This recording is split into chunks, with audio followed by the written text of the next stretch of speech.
সরকার খেলাধুলার মাধ্যমে সুস্থ ও মাদক মুক্ত দেশ গড়ে তুলতে চায় বলে জানিয়েছেন ক্রীড়া প্রতিমন্ত্রী আমিনুল হক।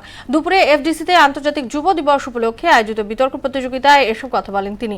বলেন, যুব সমাজকে মাদকাসক্তি থেকে দূরে রাখতে খেলাধুলার কোনো বিকল্প নেই। এ সময় তিনি বলেন, গ্রামীণ নারী ও যুব সমাজের উন্নয়নেও সরকার কাজ করছে।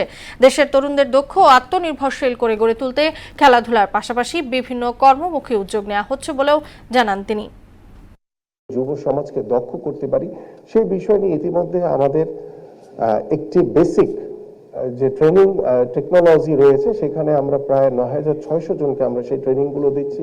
পাশাপাশি অ্যাডভান্স ট্রেনিং এর জন্য আমরা প্রায় ১৬০০ আমাদের যুব এবং যুব নারীকে সিলেক্ট করে সেই কার্যক্রমগুলো আমরা পরিচালিত করছি। এমন ভাবে গড়ে তুলতে চাই আমাদের যুব এবং যুব নারীদেরকে, তারা সত্যিকার অর্থেই যাতে দক্ষতা অর্জন করে, তারা যাতে তাদের কর্মসংস্থান নিশ্চিত করে, তারা যাতে তার নিজের পরিবার এবং তার নিজেকে যাতে স্বাবলম্বী করতে পারে।